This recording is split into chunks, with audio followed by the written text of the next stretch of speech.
I think we're pretty well in accord with some explanation. I don't think I explained my stance very well. I'm not some sort of monster.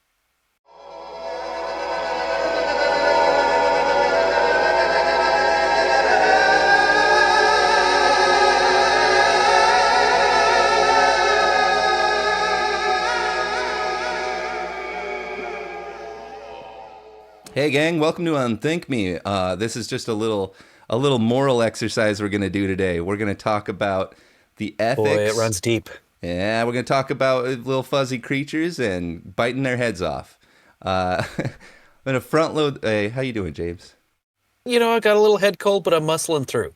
Yeah, everyone feels like If my audio sounds terrible, skip to the next my episode. If you fault. can put up with me not getting you sick, uh, I think we're good to go. Everyone feels like hot garbage. If you're out there and you feel like garbage, you're not alone. It's very, very crappy right now, and we're just gonna have a good time anyways, because this is our time down here. So I must have been in about fourth or fifth grade with little Julie and Brian and Joey, possibly even James. Nah, not James, but maybe Gavin.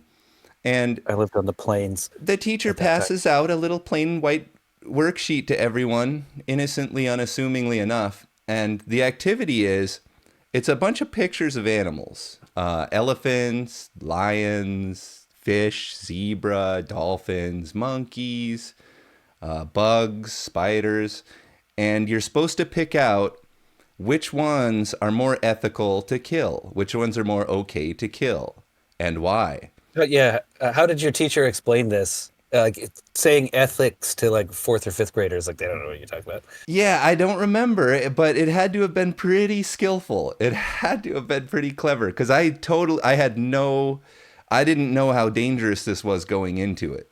There was no like question of the assignment as the student, as the Nope. Yeah. 9-year-old.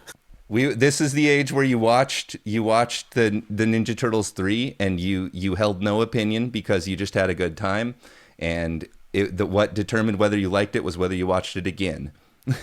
you Okay. we weren't thinking critically, and all these kids are coming from families, that's basically where their values come from. Their family taught them how ethical this or that is. They don't actually think about it. They don't actually have these as virtues in their own heart, particularly because they haven't had enough Hmm. world experience. They're pretty much just reciting the narrative they've been given, as I was. And so as I'm doing the sheet, I'm selecting which animals are more okay to kill. I'm just sitting here like, easy, easy, easy. Like, of Spider, yeah, course. Yeah, like, instant spider, yeah, kill cat, that. sure. Yeah. And so I feel like, okay, I aced the assignment. I'm good.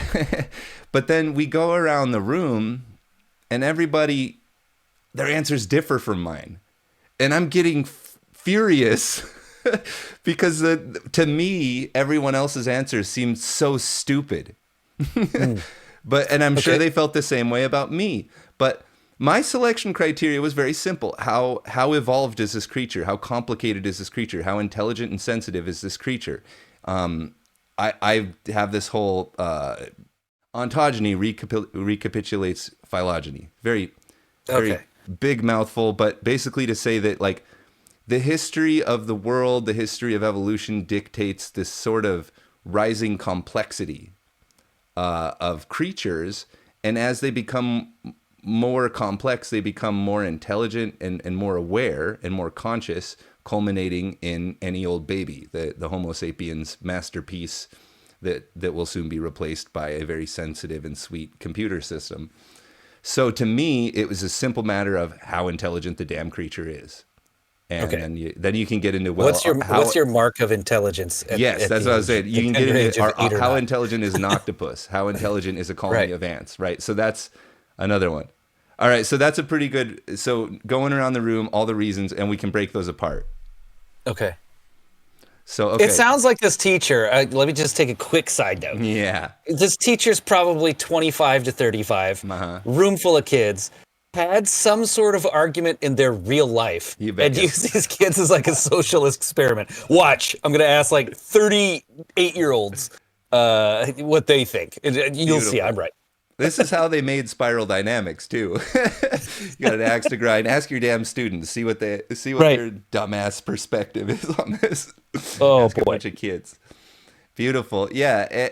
I don't know if the teacher created this or if they like found it in a book because they didn't have websites back then.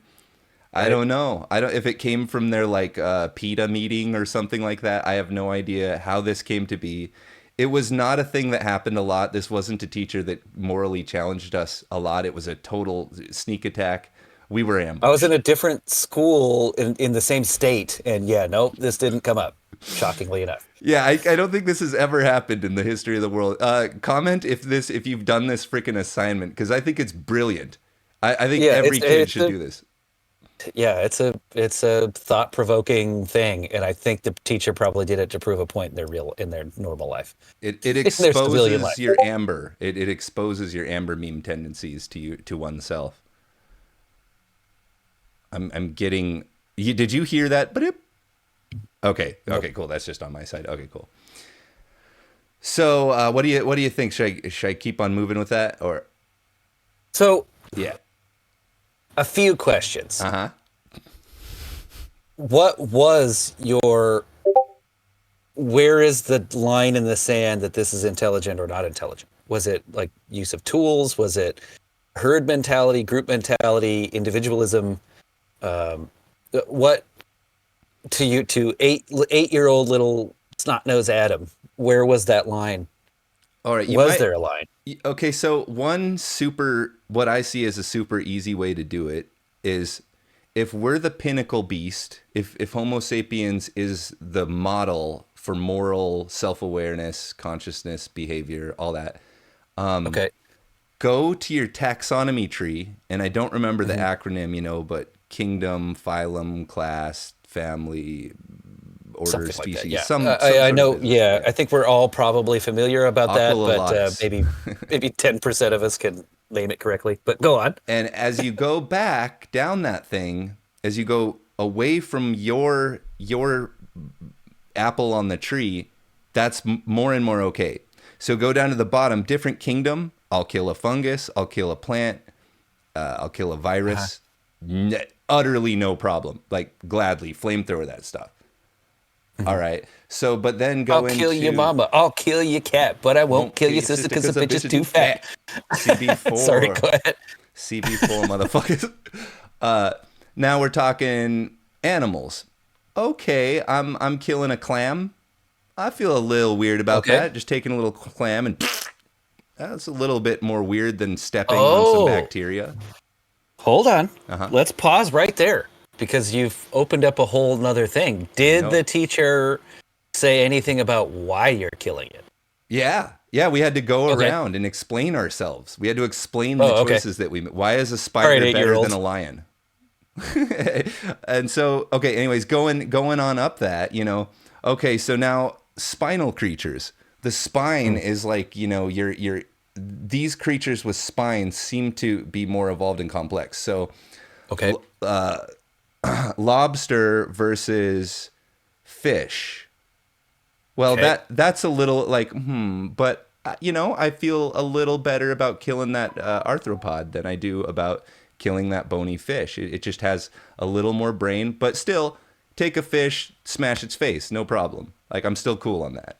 Big halibut. Okay, and then now we'll go into mammals. Okay, now mammals, I'm starting to have a problem with that. Shooting an Okay. orca in the face, stepping on a monkey, eating its brains, like slitting a pig's neck. These are starting to get kind of weird, warm-blooded. Okay. Now, but a dinosaur? I'll kill a dinosaur. They're just a little dumb lumbering reptile bird thing.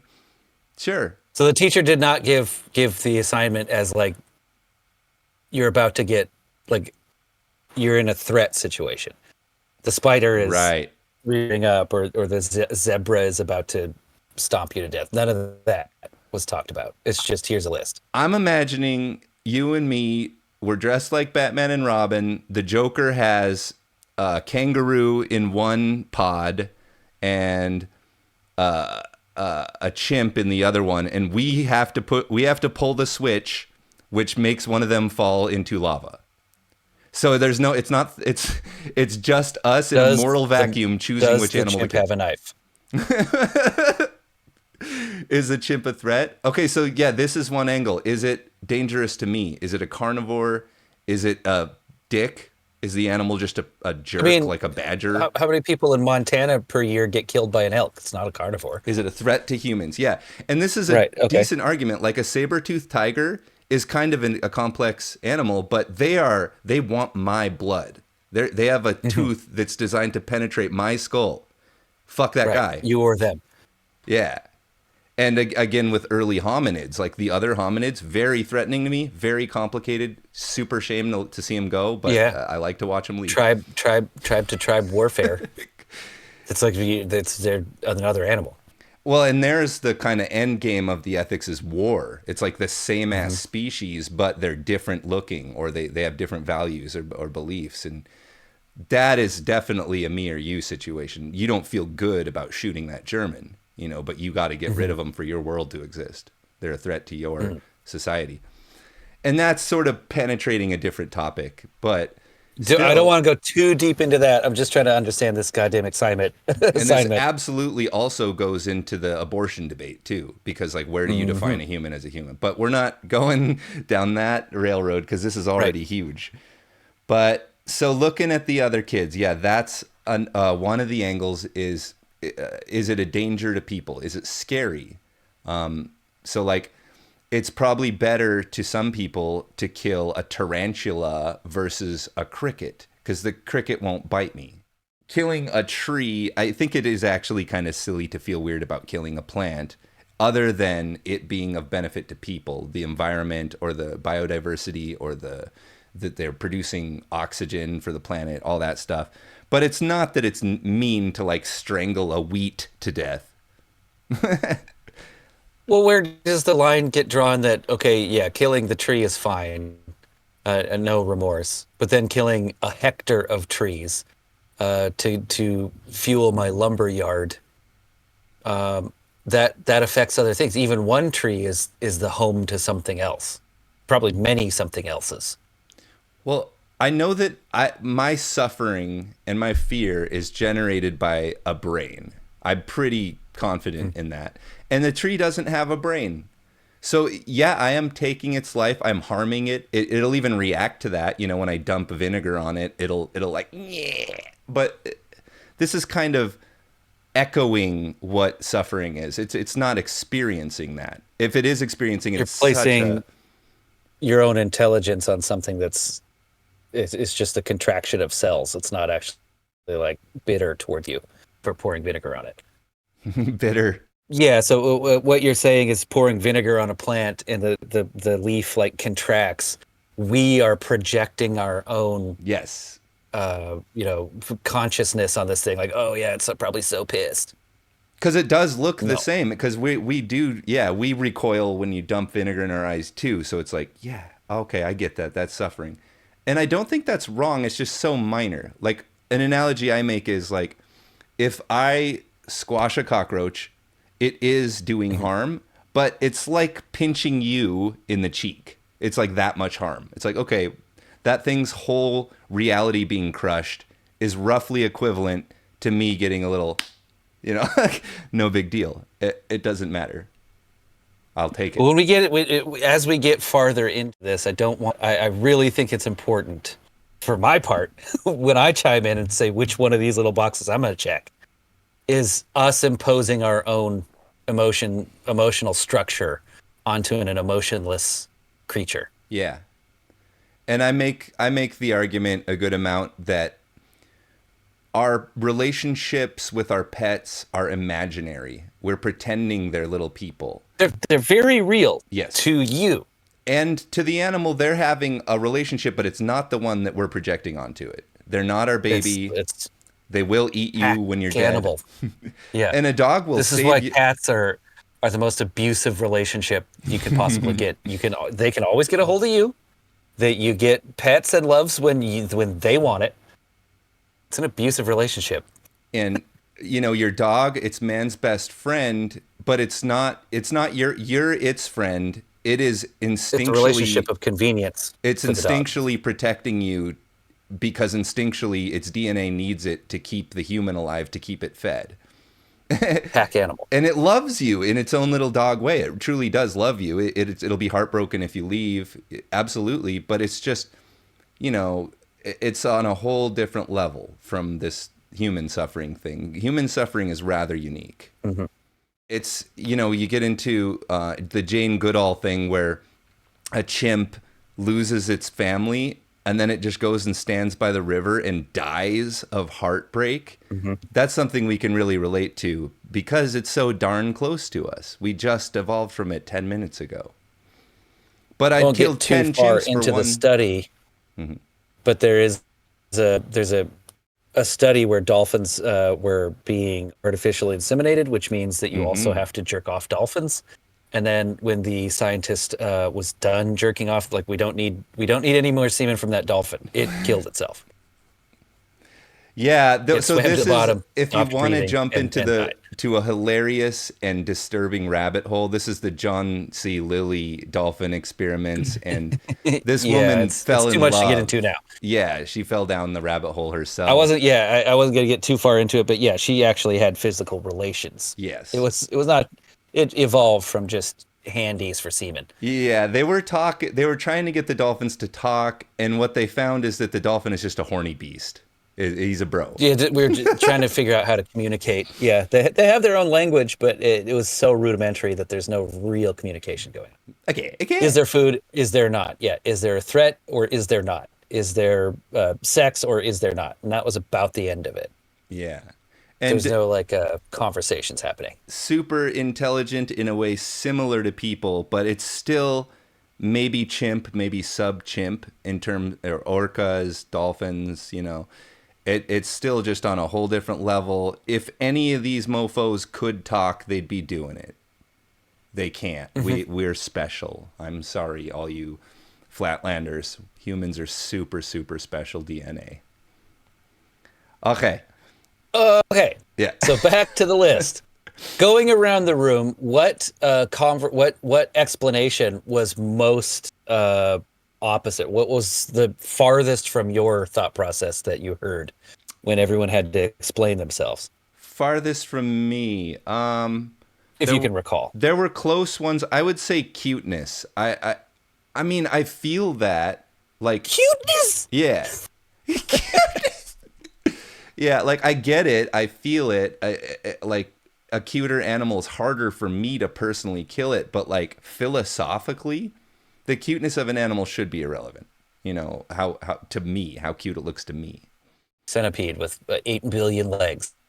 Like a wild hundreds. hog that's more intelligent looks all gross and nasty. Where but a again, pot-bellied what's the pig- scale? And then are creatures becoming more cute to be harder to kill? Mm. Probably Its only dogs. defense is cuteness. Domesticated animals, absolutely. We've bred it that way. That wasn't Yeah, that wasn't exactly. nature's choice. And that's why I'm saying, like, the pot-bellied pig versus the wild boar, they're like the same thing. The boar might even be smarter. Well, no, that's incorrect. Oh, but, way smarter. well, I don't know, actually. I don't Way actually know. I'll say smarter. Way better at survival. That's absolutely for sure. But yeah, It's more cunning in the sake of self-preservation. the pot-bellied would have a better chance of speaking, pretending to speak.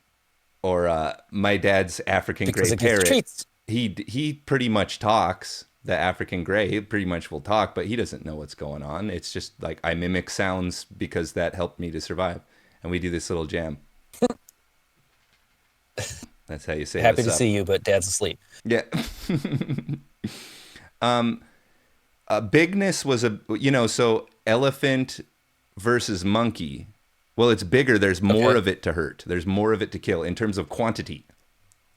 That's strange. Okay. Very strange. So you could have like a blue whale. Well, no, because that's still like how about a whale shark? That's a kind of primitive beast.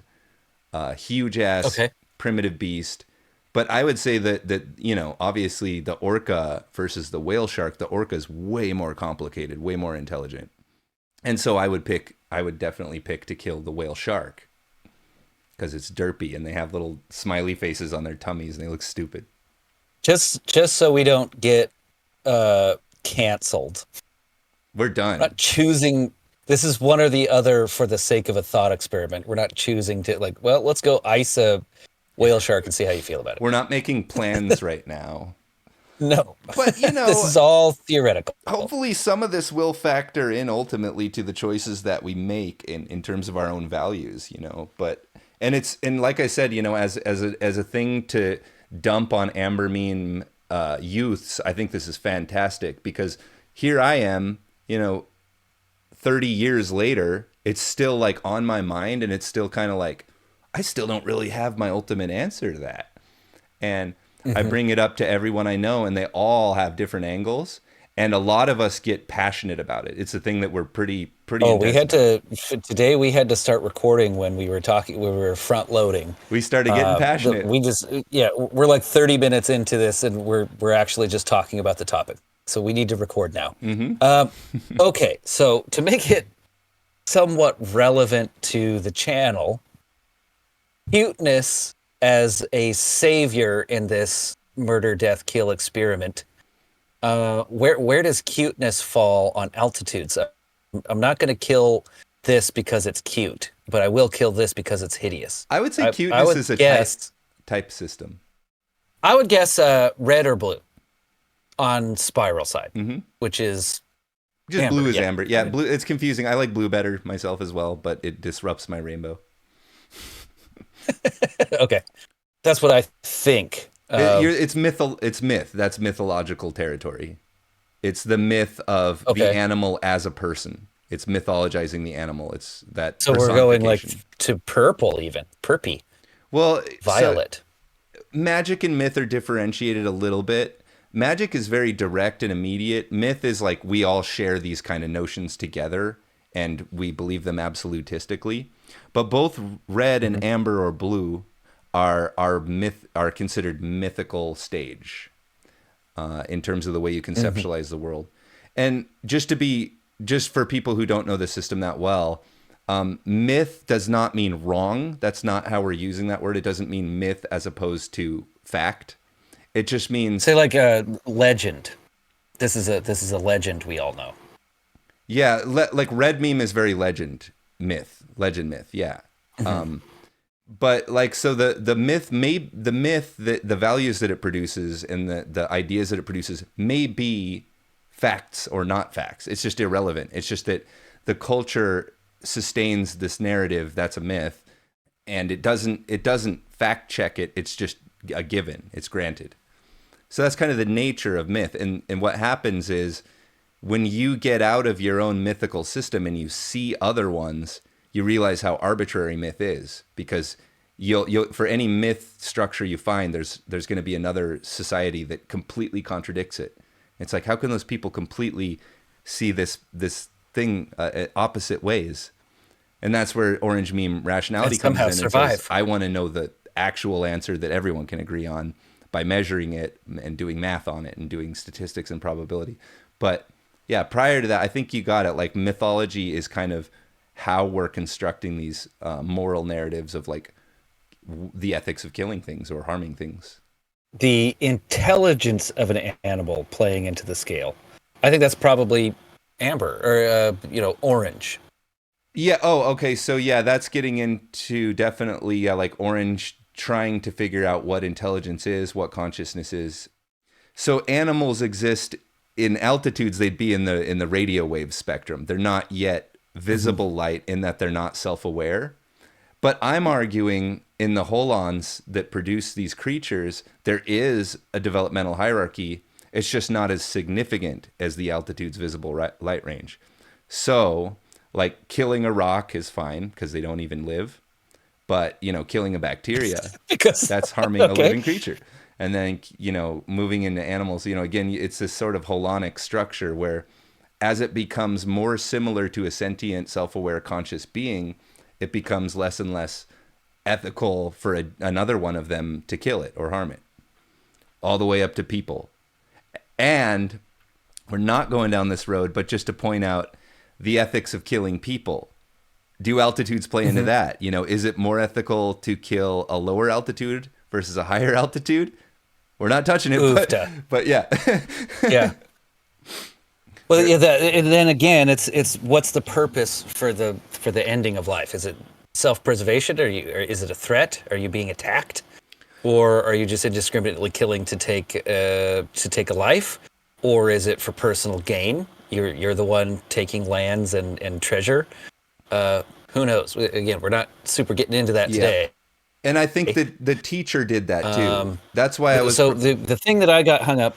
The Oh, go teacher ahead. also tried to do that, to take those variables out of the equation. And that's why I was saying it's like the Batman or the Saw scenario. It's like you're in a room with 10 creatures. If you start talking about There the isn't a animals, right answer. if you start talking about like the animal is attacking me, or the animal is overpopulated and needs to be controlled, or the animal's a threat to this or that, now you're getting into pragmatics and it's like kind of easier. But we're just saying, you have a lineup of creatures and you have to push a button that tortures them to death. And you have to make that moral choice in the moment. Or, it's Saw. We're talking Saw here. Yeah, for 8-year-olds. Yeah. So Exactly. what about like cryptozoology? Would you kill a Bigfoot or a Loch The Ness ethics of monster? Mothman. Nessie? This maybe is on the margin of what can be a variable, right? Is how valuable in terms of scarcity, like economics, like how scarce is this animal? Clearly, a Bigfoot represents to us like part of the knowledge quest. It represents the potential of, It's a myth. depending Like on myth and fable. You know what I mean? Like myth and legend, it's yeah, and fable, yeah. anyone you talk to knows of it. Whether they believe or not is their own choice, but everybody knows of it. In terms of Sasquatch or Nessie or the Mothman, I mean, that's easy for me. Nessie, Sasquatch, Mothman, because I'm using my phylogeny trick. Mothman is an evolved creature. Mothman It's not a is moth. like the most intelligent thing on the It's list. not an insect. Yeah, it's more intelligent than us. Killing a Mothman is more unethical than killing a person. But it also So depends on how intelligent. Like, so there's people who think that Sasquatch is like a psychic, or that things like that. So it depends on what the legend is.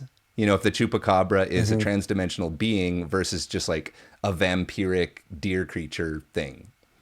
So it depends on right. what the mythos would or be. the or the Mexican mob scaring locals for protected money. Got it. Yeah. So well, I was thinking about if you kill a rock, no big deal. Well, what's living on the rock? You kill a tree, no big deal. What's living in the tree? Okay, so let's say you kill Nessie.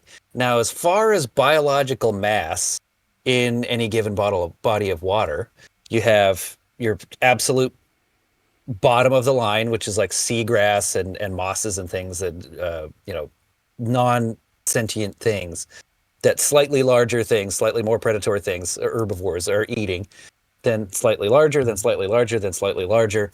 If you were to find Nessie and end it, now you have a biological overflow, because something that size, pick a size, it doesn't matter. Something the size of a medium-sized whale in a lake is eating so much salmon and char and everything else that once it's removed, now we have overpopulation of something else, and that trickles down the line. And that's how we have overpopulation of deer and wild boar in our more tangible worlds above water. We created that problem. The Department of Fish and Game every year does surveys to see how many deer, elk, bear, how many there are, to know how many tags they need to issue. If there aren't very many, such as bear, it's like a lottery. In the entire state of Montana, they only hand out maybe a low double digit 10, 20 bear tags a year, but thousands of deer tag every year, because we've created a situation of overpopulation. And it is better for that species to not have that many for its own survival, food, reproduction, disease. It can't have that many. So we've created a problem here. I've got buck deer walking through the yard right here, or 18 of them. because they don't have anywhere else to go. They're looking for food. They and they're so this gets And into the predators also have nowhere else to go, but are smarter. So they stay away from these areas more than they still wander in. But they stay away from these developed areas. So it's sort of a haven for this prey population to explode in. While I was the last few years I lived in Montana, it was actually a problem for the whole state. There's urban deer, and what are we going to do about it? They had a few harebrained ideas. One of them was to cull the herd and then give the meat to the food bank. I mean, that's probably the best thing you could do. We've created this problem Yeah. in the South, or in the southern states when I lived there. Wild boar were the problem. Again, we've taken away a lot of the predators, and then we have crops everywhere. A pack of wild boar, 5 to 10 of them, can destroy an entire crop in about 2 evenings. They can be pretty cute. The little boar piglets, little boarlets. The pigs themselves can be massive and they're mean and nasty, but people have a hard time killing wild animals. And I say that as a hunter. I don't go out and shoot a deer and then be like, hey, high five someone and walk away. But there's a purpose to this. I'm not doing it as much for the conservation. That's a side effect. I do want, these populations to thrive and do well. I'm doing it to feed me and my family. And the hide is also very usable. I've got pairs of gloves made out of deer hide.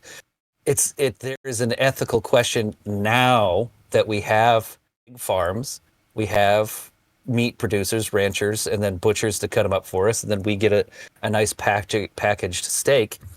I feel like the animal that I went out and tracked for 3 days had a far better life than something that was farmed. And it's just not something we think about that often.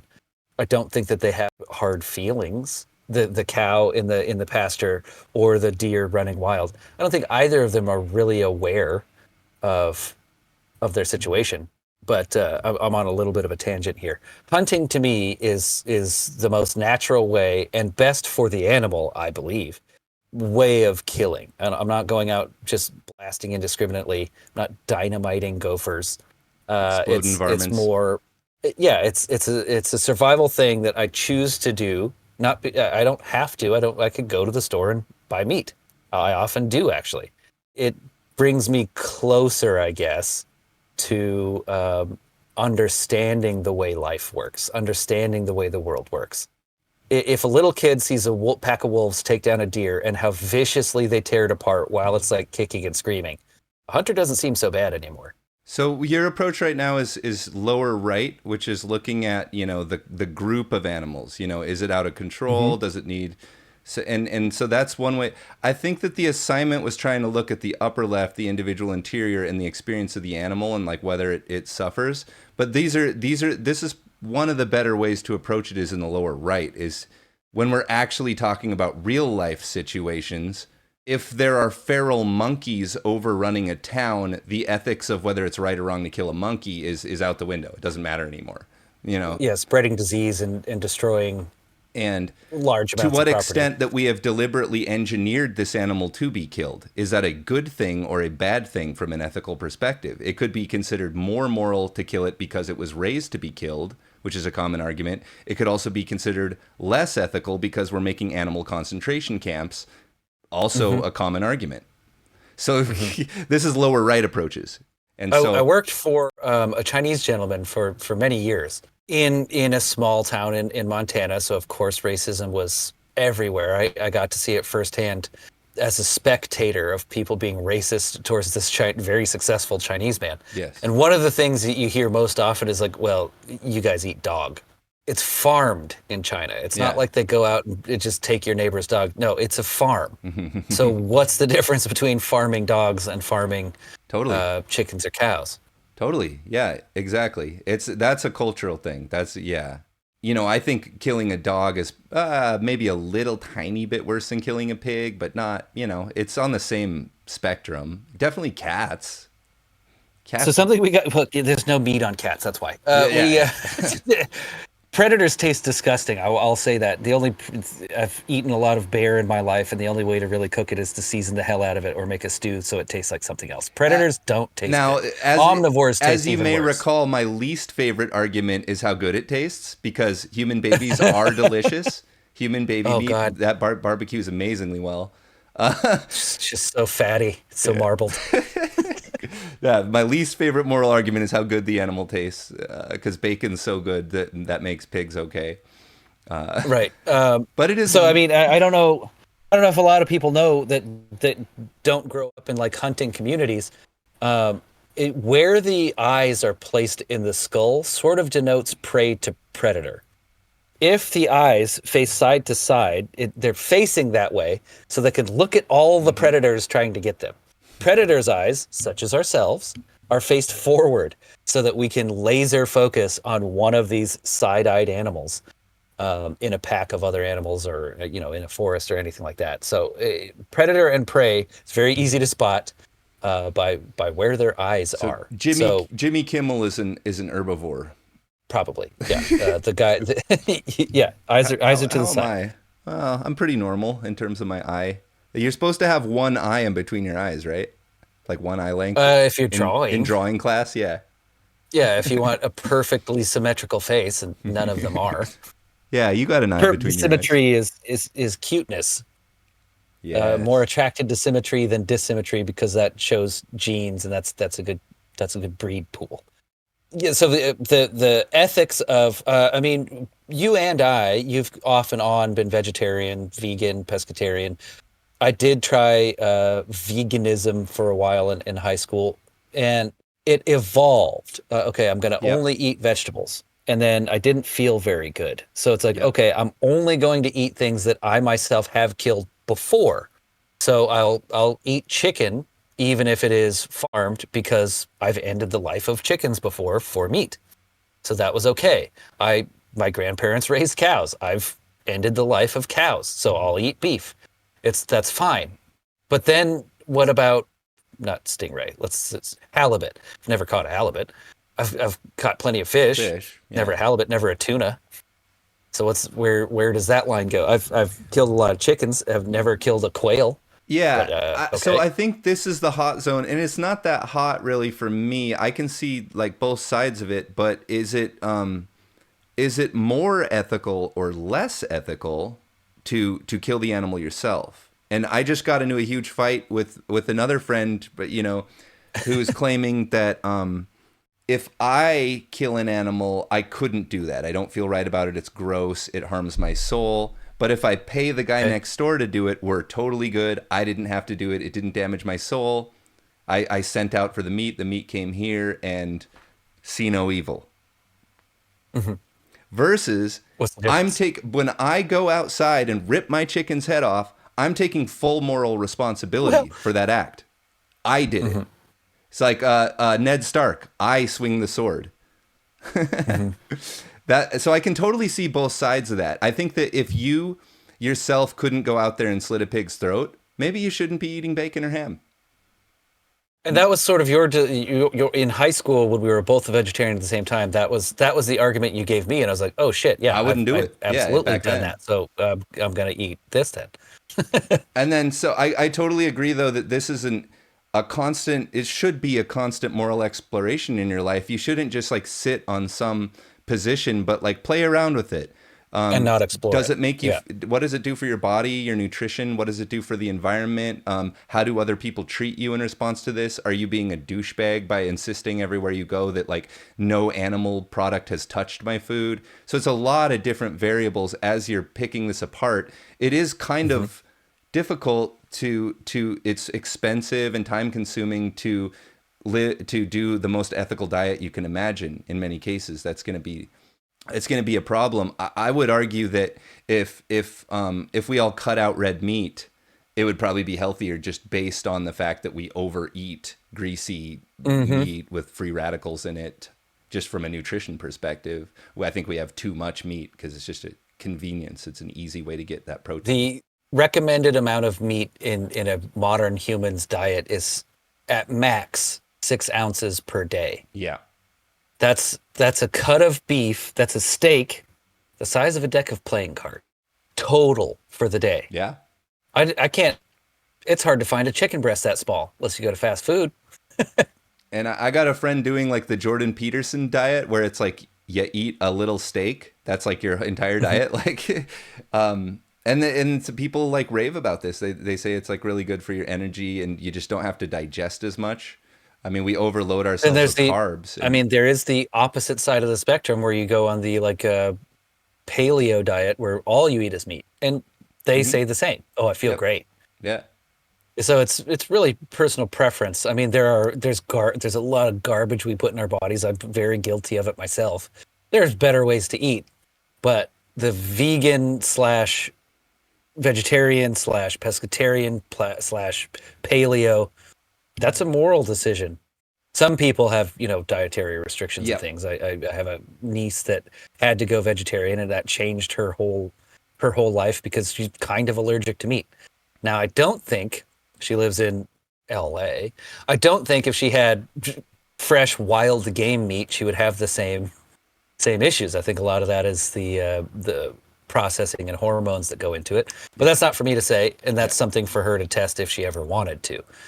So then, okay, what about milk, eggs? Doesn't really harm the animal. Yeah.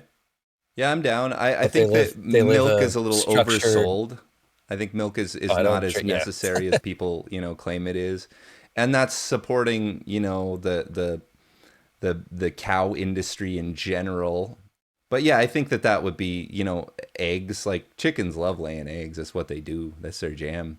They it's do love such a laying convenience that they just make these But little... they don't love being in a cage with a little egg-sized hole on the bottom Yes. their whole lives. And that has always been my position on this topic is we can continue to eat meat, but just like stop making it so horrific in the conditions and if you actually go and look at like how these animals are living, they're not living the way an animal ought to live. I saw like lobsters being shipped alive just in a plastic container, like plasticked alive, and being shipped in these large, pallets of them. That's pretty, I don't know, like that messes with me a little bit. I don't particularly like that. But again, it's just a lobster. It's just an arthropod. It's just like a big ant. It's one of the rodents and insects of the sea, yeah. And so is the animal a dick? Is it like a lion versus what's a lion-like thing that's not harmful? I guess they're all pretty badass. But I mean, is What do you mean lion-like thing? Is the fact that the animal would hurt me, is that relevant at all? To the discussion of whether it's moral to kill it, or anything, if it's a threat to me. The lion should then be wearing like hunter's orange and have to file with the state to get a tag to take a gazelle. Because it is also population control. So is it more ethical to shoot a hunter versus just an innocent bystander? Or a butcher, right? Like, yeah, we've got predators and livestock prey. We're just kind of being fed. We're not really part of the food chain. We're just enjoying the benefit from others. Like predators, you're playing the game. All right, now you're up. You're up for grabs. Like I could kind of see that point, maybe. That definitely with the saber-toothed tigers, because they're like a direct threat to me. But but like if you're a Tyrannosaurus, you're being a dick. Versus like an ankylosaur or something that's just going around munching on grass. Like you started this T-Rex. Like I can see that point, I suppose. Predator and prey is as old as It's a life story as itself. old as time, Ulysses. Yeah. So Size. Yeah. the lion being the hunter and the prey being a vegan, I don't think there is a moral, to my own personal opinion, I don't think there's a moral benefit or loss in either one. They're both serving their purpose. That hunter may not know how a bullet works, but the vegan works at the bullet engineering factory. Who knows? We're a tribe. The male lion doesn't hunt the female lion does. So it's that organization has to exist for them all to eat. They need each other for safety. They don't need each other for innovation. Now this is Penguins, I guess, they keep each other warm. That's a tribe. this is like a spin-off of that I hear from Christians a lot is that animals Oh. are made for us to eat. Therefore that's their purpose. That's what they do. Or like or a more scientific approach, like biologically, this animal is kind of the function of this animal is to serve as a food stock for predators. Well, I don't believe in purpose. I don't. The purpose of the DNA is it's to happen. It's just is. I don't. Right. It's falling. That's all. I agree. It's falling upward. I mean, evolution is falling upward essentially. So yeah, as far as like we're the stewards. We're here. The animals are here for us to do as we will with them. I don't see that angle. I don't think anything DNA related has a purpose when systematized into a creature. The DNA is just replicating, just falling, it's just unzipping, and Yeah, slight adaptations to replicate better. But it is an argument, it is a point like that. Okay, like cows are for wolves and lions to eat. Thus, like we're not really changing anything by coming in and eating them ourselves. Where the humans like when the humans come in, we take a wild ox or a wild oxen or a water buffalo and then get it to be more placid. We find we catch all these ones and find the most placid ones, selective breed them until we have a herd of placid beings for the purpose of food, to make it so we don't have to go out and hunt. And then because we don't have to go out and hunt, we can innovate. And because we can innovate, we get better at selective breeding. We get better at farming. We get better at all of these things. And it's like you could make both the argument that that's more and less moral. I mean, these are all like choices that that we're engineering an animal to be food. I mean, this is the Rick and Morty spaghetti episode. It's like, we have these people who when they die, they make delicious spaghetti to eat. So now all of a sudden you have this corporation rushing in and mass producing humans for slaughter because the spaghetti's delicious. More or less, I don't know. It seems like we want to replicate. If we are taking that stance, we want to kind of replicate for pigs the position, the situation, the little pasture where the pigs are kind of like happily doing their pig thing, not like forcing them unassumingly into a tiny box and their meat's more tender if they're sad the whole time. That's where it starts to get kind of disturbing. Like the spaghetti tastes better if they committed suicide. I don't know if happy or sad are the right words to put on, because then we're imposing human emotions. Yep, absolutely. Like stressed or not stressed. Yep. And even like a pig out in the wild, it doesn't, like a pig on a pasture, it's super stressed out. Because like a wild, let's say a boar in an open field is super stressed out because now there's predatory risk from every direction. And we're also Where just a boar assuming in the woods is feels a little more comfortable. I think there's a common assumption, even at like Green Meme, that animals are happy. Yeah, that they want to be free and wild, and it's like, how do you know that? How would you, is your parrot in the cage not happy versus like being out in a tree? Like, I think being an animal in nature is pretty fucking stressful. It's just as mysterious. Every second of every day, their eyes are on the side of their head because they're under threat every second of their lives. Constant threat. Yeah. So I mean, I don't know. That's why I don't know if you've walked up to any sort of wild animal like a deer or a goat or an mountain goat. They are skittish as fuck. Mm-hmm. You will not actually get very close to these things because everything is out to get them. What a horrible life. But they know no different. It's stress, adrenaline, and the absence of those things. It's not happy or sad. And apply that to any old baby, right? Infrared is super stressful, I think, but so is modern life. It's a different kind of stress. It's like a higher level stress. It's like, I'm scared that everyone's going to humiliate me, as opposed to I'm scared a rock's going to fall on my face. They're both like, I'm scared that the next cave I walk by is going to have a bear in it. yeah. But I have less awareness of threats to me because I don't have like horror stories, you know, or legends God. of witches that eat children or whatever.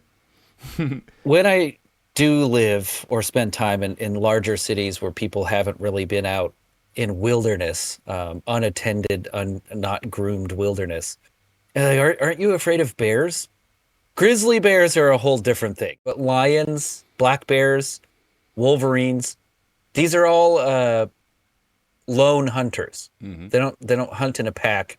That if they get hurt Wolves. on something that could wolf is a pack. That's different, Okay. and I have not run into that before. I've True. never You'll never see it encountered again. wolves in the Yeah. wild. Lions and bears, yes. Mountain lions and black bears, yes. Oh They my. have self-preservation in mind. Well, what would happen if like you saw a bear? Usually, you just make yourself big and they run away because they're not. You aren't something that's threatening their love life. You're too aggressive to really be food, and if I, the bear, get hurt, that cuts into my ability to survive. So most of these things will just run away. There are situations, babies involved, or they found food, they found your campsite, they found your food, and now you're trying to take their food away from them. There are times, but if you're just on a trail or out fishing or whatever, and you see a black bear, basically they're rarely coming towards you unless they haven't noticed you yet. Once they notice you, they're out of there because what the hell is this? It could hurt me, and then I can't hunt. Lions, mountain lions, will track you for a while and possibly jump you. I've never been attacked by a mountain lion, but I've had plenty of encounters. They also run away. If you start to fight back, they run away. If they notice that you notice them, they run away. Their thing is stealth.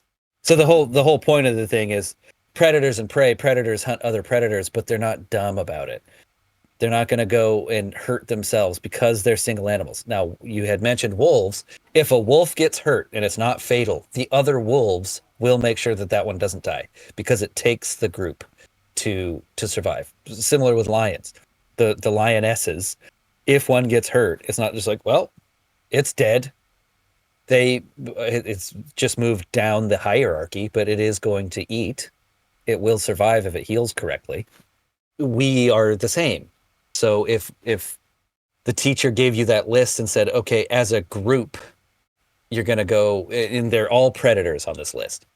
As a group, which ones can you kill? Probably all of them. As an individual, which ones can you kill?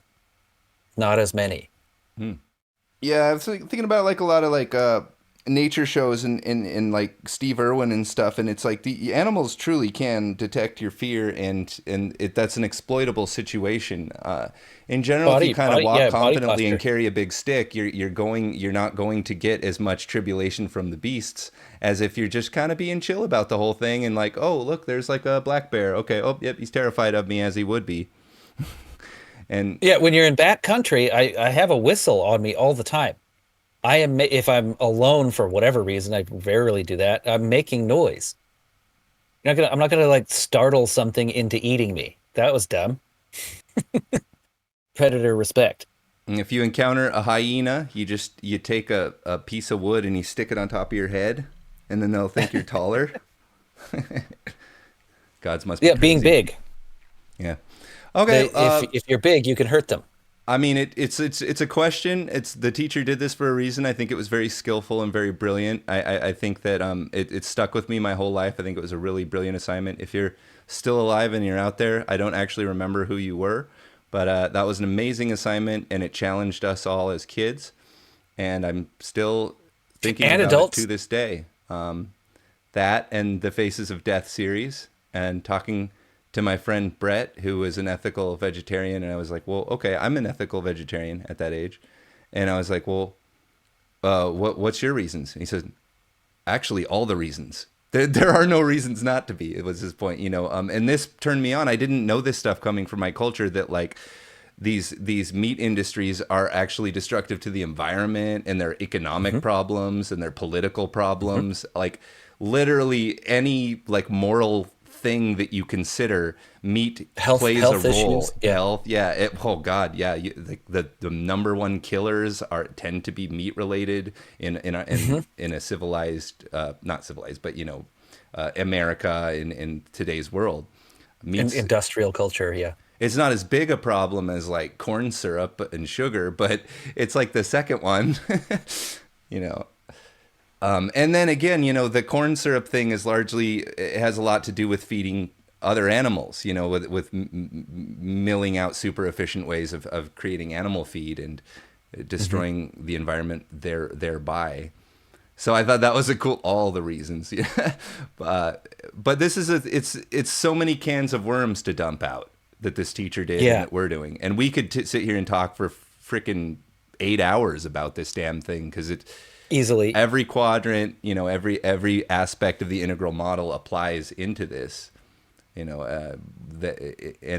it is a cool opportunity to talk about evolutionary consciousness prior to infrared, that there is this notion that like the evolution of creatures is producing consciousness of a sort, at least, awareness, not self-awareness, but just awareness, period, that brains are processing the environment.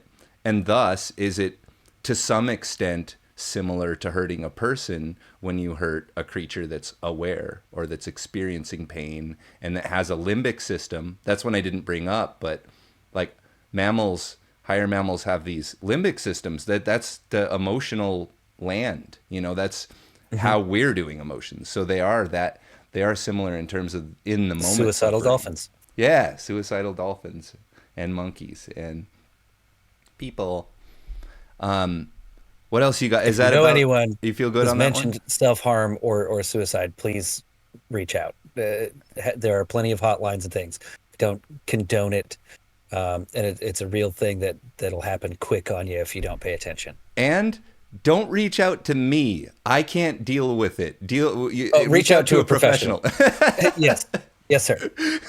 Good point. Yeah, I feel like making that point right now.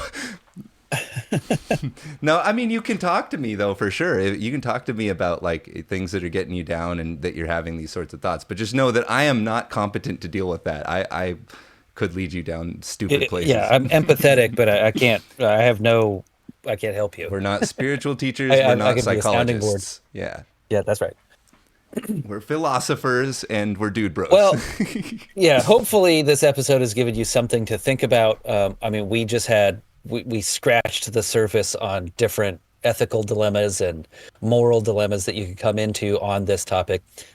Ask your friends how they feel about it. The difference between hunting an animal or farming an animal, or vegetarian or not vegetarian, omnivore or herbivore.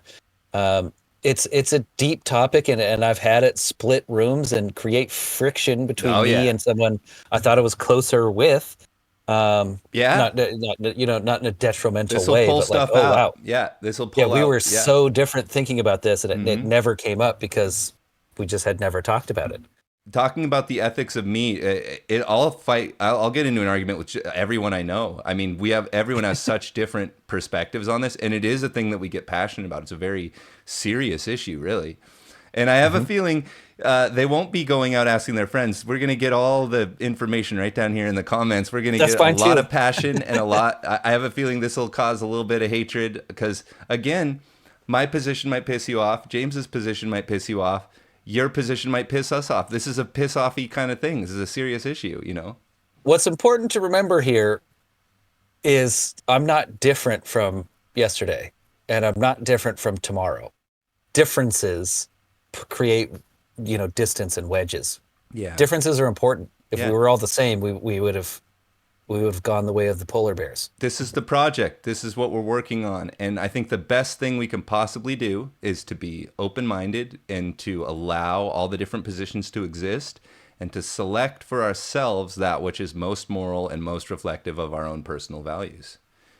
And not cram it down everyone else's throat, but just be the change you want to see. Be the person that's doing it. Set a model, create the business, create the industry, be the change. I think that's where in this discussion the real friction comes in, is trying to change the other person's mind. Growing other people Who up. cares?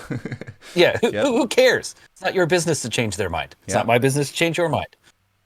Hopefully, you might say a few things that make them think harder about their decision, but actually doing the changing of mind is only up to them. And I'll also throw on top, your only chance of waking up or growing up another person is by being compassionate and empathetic to their position, and not just being, you're dumb and wrong, you have to listen to me. Like Right. you have to make a case, and you have to genuinely get that they have that decision and that view because it's the smartest and most moral one from their perspective. They might change in every your mind. case. Yeah. They might someday. Who says you probably won't I be never said I around. was right. Yeah. You won't be around when that person changes their mind, and you will never know if you had anything to do with that. But you can always kind of, gently, and you can always put your position in there, just so it's like the teacher did to me. It put it in my mind. It gave me something to play around with. And when I watched the Faces of Death series, that switch finally flipped. Yeah, you can't. You need to know their position entirely before you can say you need to change to this. Maybe they don't. Maybe you don't understand that side. And I'll tell you, this goes for any argument or any discussion. the change will never happen in this conversation. It'll never happen Oh, no. in the argument you're having. It'll Adam, happen. you need to stop being a vegetarian. You never put it that way. Done. I got you. Yeah. It'll happen over the course of having this discussion with other people and oneself over and over again for a super long time, and having life experiences and whatever. And then I'll arrive at some conclusion that will seem to me morally appropriate at that date. But yeah, it's never in the moment that you're sitting there changing people in an argument. Everything I thought was wrong, everything you think is right. I agree with you. I'm changing. Fucking never yes. happened. Adam has talked to me about this before, about frustrations, about not himself and myself, but himself and other individuals. Like, we just keep talking about this thing, and they never want to change. This is not current Adam, and it's like, coming to the realization that you aren't going to see the change happen. Yeah. Is way less stressful on you. Yeah. Puts a lot less pressure on the conversations themselves. And you can be more calm, cool, collected to be able to understand their side. Like you're not gonna, change doesn't happen in a conversation. If change even needs to happen. That intense idealism is coming from pain in my heart, that need to change the world and to be a reformer. It comes from a dark place in me, and I've come a long way in kind of integrating that.